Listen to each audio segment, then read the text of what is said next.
This is a group of very experienced member of parliament who have been former ministers in various governments. And we have come here to South Africa to tell people of South Africa what really happened in India 5 weeks ago. There was a brutal attack on India's soul. 26 people, innocent people on vacation, tourists, were shot. It's a very unfortunate thing that has happened. Well, India, which is a country which has always wanted peace, harmony and growth in the neighborhood, this attack has come as a shock to all of us. And India's always globally led for peace, and the deep relationship, friendship we've had with South Africa, the country of Mahatma Gandhi and Nelson Mandela, two sons of this global soil, which have always talked about non-violence. So we feel very, very close to South Africa. We've been strategic partners. We hosted the G20, where you were a very important part of it. And this year, the Honorable Prime Minister of India is coming to South Africa when you're going to host, and we're really looking forward to coming here, working with you closer. In this interaction, I would request my colleagues to share the agenda of all of us coming here. They will share the experiences and the facts, what really happened in Belgaum. We have come here to tell you the truth that has happened, what happened after the attack, the retaliation, why it happened. But we want to put everything on the table for you to judge what really is the truth. We've had most wonderful meetings. The Ministry of External Affairs here has gone out of the way to fix some very, very good meetings which have been very, very productive. We have met Mr. Les Commander, Deputy Chairman of the National Council of Provinces, and 13 other Member of Parliaments from various political parties. We met Mr. Supriya, Chairman of Parliamentary Portfolio Committee on International Relations and Cooperation and members of their committee. Honorable Kenneth Morolong, Deputy Minister in the Presidency. Honorable John Steenhuisen, Leader of the Democratic Alliance Party and Minister of Agriculture, and his various party members. Today we met Mr. Fikile Mabulawa, Secretary General of the African National Congress, with the Deputy Minister of International Relations, Alvin Botus, Ms. Thandi Muraka, Deputy Minister of International Relations and Cooperation, and various other members of the ANC. So we had a very, very productive interactions, and they have reassured us that they're committed to India's cause of zero tolerance towards any terrorism anywhere in the world. So I would like to introduce my colleagues. I think we can start from the right to the left, and then we could open the floor for any questions that you have. Thank you. Your first question, why is there such a big delegation from India? And the reason for that is very obvious. India is a very diverse multi-party democracy. And so therefore, on this platform, you have people representing different political parties, from the government to the opposition. This delegation is led by our honorable colleague, Mrs. Supriya Sule, who is the floor leader of one of the opposition parties in Parliament. I represent the principal opposition party in Parliament. My colleague here, Mr. Vikramjit Singh Sani, he is also from another opposition party. Both our colleagues, or three of our colleagues, Mr. Anurag Thakur, Mr. Rajiv Pratap Rudy, and our former Minister for External Affairs, Mr. Muralidharan, are from the Bharatiya Janata Party, which is the ruling party. And our friend, Mr. Labu Sri Krishna, is the floor leader of the Telugu Desam Party, which is supporting the government. So therefore, the manner in which this delegation has been structured and the way it has been constituted is to convey our national resolve that if terrorism keeps getting perpetrated against India from across the border, if Pakistan continues to use terrorism as an instrument of state policy, if you have a state on our western border where there is no distinction between the state and the semi-state actors that it spawns, then under those circumstances, it is our national resolve that under no circumstances would that be tolerable. India then reserves the right to energize the full spectrum of options that are available to it in order to protect and defend itself, its national interest. Vis-a-vis the change of government in South Africa, I would like to refer that India, whichever country we engage with, be it South Africa or any other country, we don't engage with a particular party in government. We engage with the government irrespective of the party and with the people of that country. India's relationship with South Africa is a centuries-old relationship.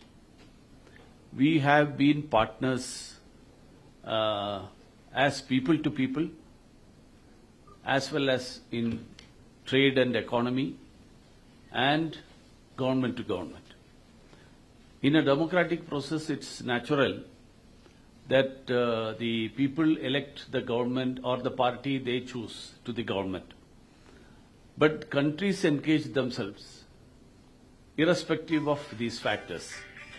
And we have not found anything different from the approach of the previous government to the present government. Our trade continues to grow, our engagement continues to grow, and we have been making efforts to strengthen that relationship. We will continue to do so. And India's foreign policy, as far as change of party happens in India also, there has been last 11 years, we have a government led by Prime Minister Narendra Modi. Before that, there was another party in governance. But India's foreign policy didn't undergo any change. India continues to have its foreign policy, which considers the interests of the globe of the international community, the global good, and the rule of law. These two aspects have been kept as prime importance. So we feel that the BRICS or the global south, the interests of the global south, the welfare of the global south will be of paramount importance to India, and we will continue to engage with South Africa as well as other partners in the same way that we have been doing. And there are many examples of change of governments, including in our neighborhood as well as in many other parts of the world. But that has not affected our relationship with those countries. Thank you. I think you put a very relevant question, and let me first thank the South African leadership for their commitment towards standing together on the issue of terrorism. They were one of the first few countries who came forward, sent their condolences, at the same time gave their commitment towards India's policy of zero tolerance against terrorism. Here also, in the last 2 days, in our various meetings from different ideologies, various stakeholders, political parties, Indian community, I think each and every one feels that terrorism and any kind of threat to the citizens is not a welcome step, because it is a hindrance in the process of peace, progress and prosperity. We have seen when India hosted the G20, we went all out, and it was our commitment for the African Union to be a part of that. Not only that, India is a founding member of the BRICS. At the same time, I'm sure when South Africa is going to host the G20 this year, it is going to be historic as well. Our best wishes to South Africa. Our relation is historic, special, and strategic partnership will lead for many other areas to grow together. But as I said earlier, peace is the key. Peace plays a very, very important role. And if you have a neighbor who have been troubling you for the last 50 years by training extremists or terrorists on their soil, funding them, financing them, logistic and handling being handled by the Pakistan. And not only this, when the Pakistan Army, Lieutenant General, Major General, Brigadiers, top army officials get together to bid farewell to the slain terrorist, it clearly shows the Pakistan hand behind the terrorist attacks. Second, the slain terrorist bodies were wrapped in a Pakistani national flag. I think the picture was very loud and clear that who are behind the attacks. Now you talked about the Pakistan nationals who are here and creating some problem, one or the other. No country will accept that. No country will accept that. And especially when people and the children are losing their lives. I think it's a very, very sensitive matter. I leave it here. We stand on the issue of terrorism together and the progress together as well. Thank you. I would like to address your very, very pertinent questions on BRICS, of course G20 and the India-South Africa bilateral relations. It is true that India have a historic relation with South Africa, and then that point of time ANC was the biggest, largest party, so we were engaging with ANC. But during this trip, this delegation had very fruitful discussions, where on one side ANC Secretary General and all the senior leadership of ANC, we interacted with them. On the other hand, we had met the chair of DA, Mr. John, the spokesperson Ms. Emma, and others. And this was also discussed, and we fully support the South-South cooperation. And also, as a member of the BRICS Council, I can say that it was in Durban that BRICS BRICS Business Forum was launched in 2012 or so. So we also are looking at ways among the BRICS countries to conduct the trade in local currencies. I think it is within our right to promote trade and investment, to promote through the New Development Bank, of which India was a great supporter, to get the regional office opened in South Africa, when Indian Mr. Kamath was the chairman of the BRICS Development Bank in China. So we have laid a greater emphasis that BRICS Development Bank should focus more also on the agri-value chain for the food security of Africa. G20, I happen to be part of B20, and we'll have a engagement in Cape Town. We hope that as India emerged as a great leader, and again we proven to be friends of Africa, when our Honorable Prime Minister proposed, and it was accepted with a voice note, for inclusion of African Union, AU, to the G20 group. It happened in Delhi, this historic thing. And the India-South Africa bilateral trade, we have discussed yesterday with all your trade ministers, DTI, DIRCO, that India is very keen to sign a PTA, preferential trade agreement, and deep-rooted, carrying forward our historic relationships. Just to answer your question. Thank you. I'll just wrap this up with 2-3 very short points. That I appreciate what you said about changing governments, but in any vibrant democracy, I think we should all accept what the will of the people is, and I think that's the beauty of democracy. So India is a vibrant democracy, so it globally accepts all governments which are democratically elected in a fair election, one. And second, what you talked about, the 35 children. India is very, very sensitive to any such things happening anywhere in the world. So we are very concerned about any such things. And if there's any way India can assist or help, we'd be glad to do that. Thank you. But not to talk to any other parties. So, thank you. So, just if there was any reasoning behind that. And, sure.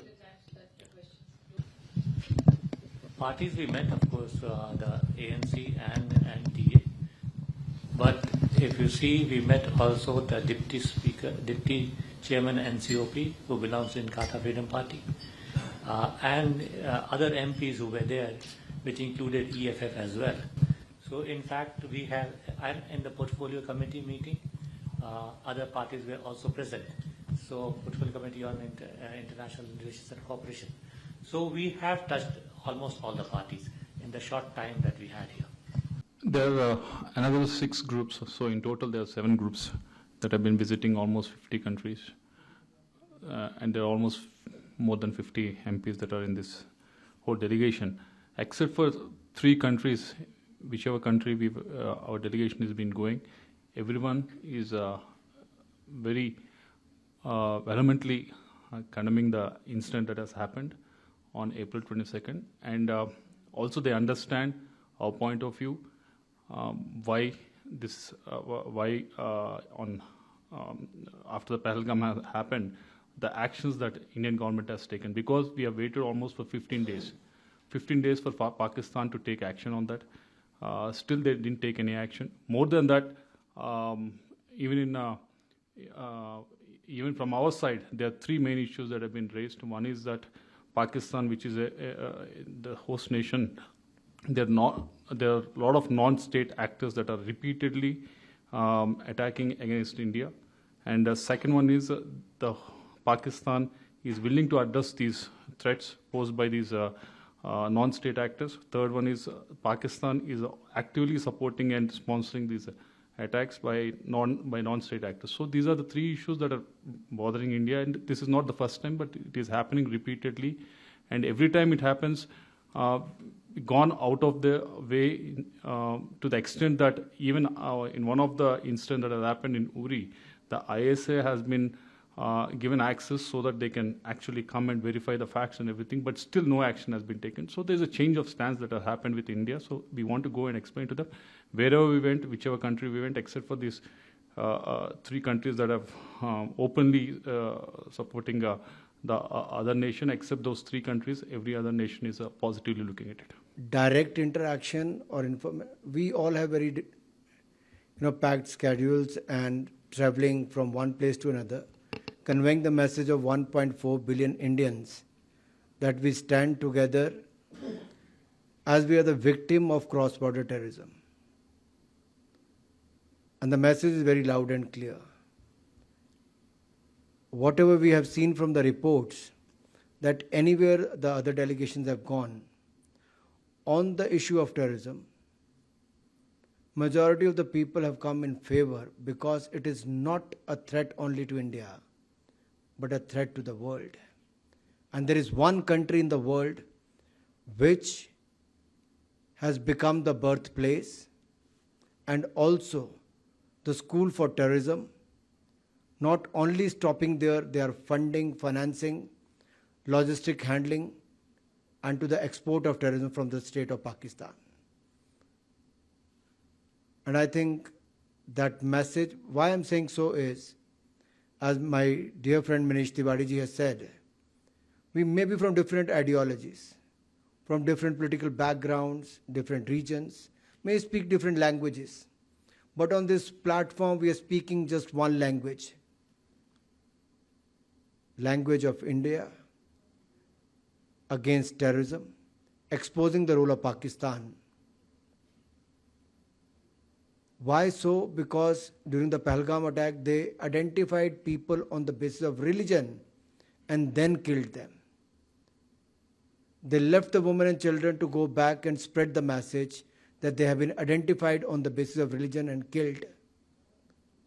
But look at the power and strength of India.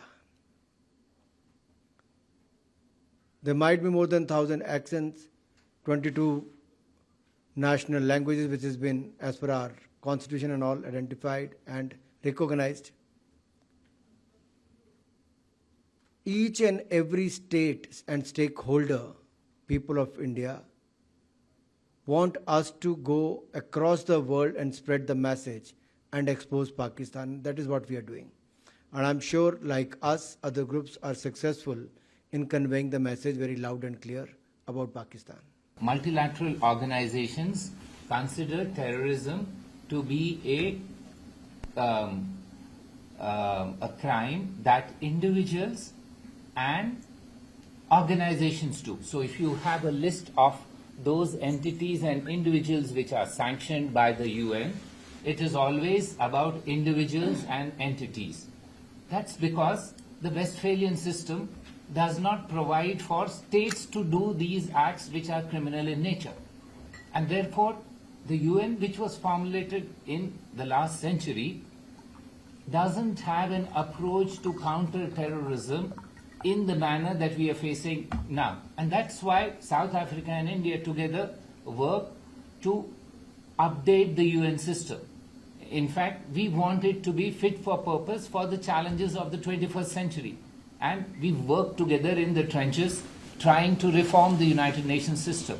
At this stage, that's not yet, it's a work in progress and it hasn't yet been completed. So where we need the UN, we have sensitized them. For example, the subcommittee which deals with designating terrorists.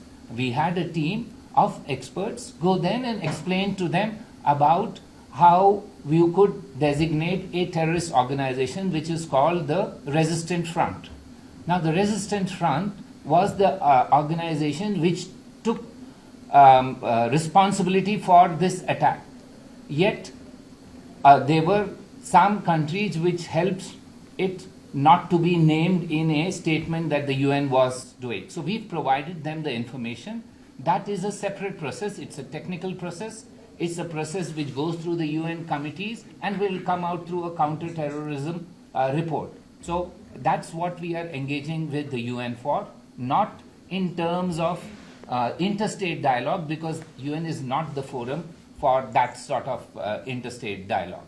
That is for what we have come, the objective here is very simple. Something which they did which was unacceptable, killing innocent people, and we did retaliate. And the message is clear to Pakistan. If they do it again, we'll retaliate and hit them back again, number one. Number two, we are not scared, or anyone cannot play with the bogey of nuclear weapons. And third, we do not distinguish between a terrorist state and the terrorists therein. So these three things are fundamentals why we are going across the world and telling the world. So having said this, we do not see any foreseeable conversation on it unless until they get rid of their terror, unless until they restrain their terror completely and eliminate them. There is no question of any conversation. And we have already taken several steps, and that will continue till the time we find a semblance of sensibility coming into them. So this is the message which is clear and absolutely there. You know, rewinding back over 4 decades, when India and Pakistan entered into the similar agreement, it was made absolutely clear that whatever conversations, if at all any, have to take place between India and Pakistan, they have to be done in a bilateral format. India has never accepted any third-party intervention, any third-party mediation, any third-party arbitration, any third-party dispute resolution. That's been our consistent position. And moreover, you cannot have a paradigm where terror and talks go hand in hand. So the condition precedent for any movement forward is that Pakistan has to completely dismantle the infrastructure of terror which they have created over the decades and which they have been using in order to inflict pain on innocent Indian civilians. Here is the conundrum. terror is an instrument which is used by non-state actors to perpetrate violence. And what do civilized states do in the face of such an atrocity is to come together, proscribe the place from where this terror emanates, and bring the terrorists to justice. What do you do when the state itself becomes a terrorist state? The difficulty with Pakistan is that there is no distinction, there is no Chinese wall between the Pakistani establishment, the deep state, and the infrastructure of terror which they have spawned. So therefore, any talks with a state which uses terrorism as an instrument of state policy is a complete non sequitur. Assault back, or you won't assault first because, talks and terror don't go together. But you're the ones going around the world telling them what Pakistan has done. So the question to India is, well, what are you going to do? We are not going around the world just to convince Pakistan is a terrorist state. It's already been proven. If there is Osama bin Laden that comes out of Pakistan, people know. And coming to South Africa, you have a great cricket team. For how many years your cricket team didn't tour Pakistan? What was the reason? Because it was not safe to travel. And there are many other instances where it was clearly shown that Pakistan is harboring terrorists and terrorist organizations. So there is nothing to prove by us traveling to various other countries that Pakistan is a failed state and Pakistan is hosting the terrorists. That is already proven. But what we are doing on this whole delegation was we've changed our defense, whatever doctrine that we have until now. We have maintained the restraint that what you mentioned, that we won't attack.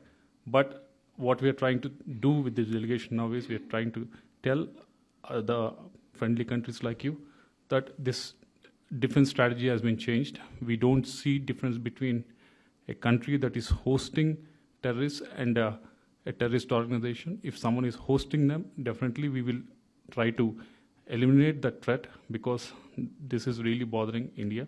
And this is what we are trying to tell all our friends like South Africa and other countries. Do you think South Africa? Do you think South Africa is hosting a terrorist Pakistan? No. So let me try and explain what it is. You see, when countries change their terms of engagement with other countries, it behoves us to sensitize our friends. So what Sri Krishnadeva just mentioned is that India has changed its doctrine in terms of engagement with Pakistan.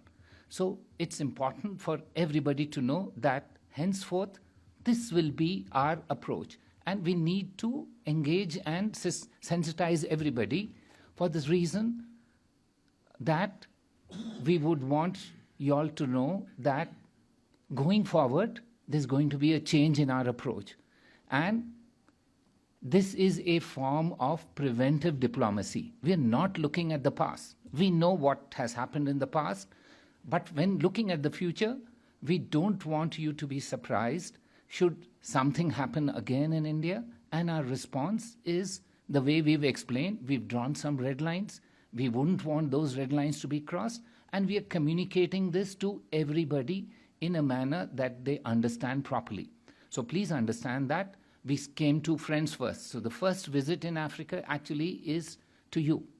Because of our ties with you, because of our engagement with South Africa for years. So it has nothing to do with a domestic arrangement. We are talking of our concern at a global level and our concern that we need to sensitize our friends and to warn those who think that they can get away with it again in the future, that it's not going to be the same. India's terms of engagement in countering terror have changed.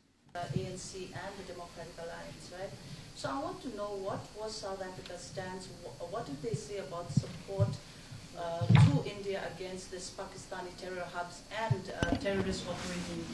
Our engagements and the interactions that we had were not limited to only the ANC or the Democratic Alliance. We had a engagement with the whole of government, the parliamentarians, and parliamentarians representing various parties within the government and outside the government. So we had interactions with everyone. One. Second thing, what was the second part of the question? What kind of support South Africa? Yeah. And we found it very encouraging. We had interactions with think tanks, community, and we had a very positive response. We found it very encouraging. They were on the same page. In fact, many of those with whom we engaged, they expressed their solidarity also with the Indian people and the society. And there was an overwhelming opinion, a consensus that emerged during the discussions that the international community has to be united against terror in whatever forms and manifestations it is expressed. So we find that and our view is that this visit was highly successful, was very productive, and we look forward in the coming days that this will increase the momentum at the global level for against terrorism in all its forms and manifestations. Just to add, if you recall the Pahalgam attack on 22nd, on 23rd of April, South African government issued a statement condemning the attack and also condemning terrorism in all its forms and wherever it occurs. So you can see the response of the government, which is more or less the response of everyone we met.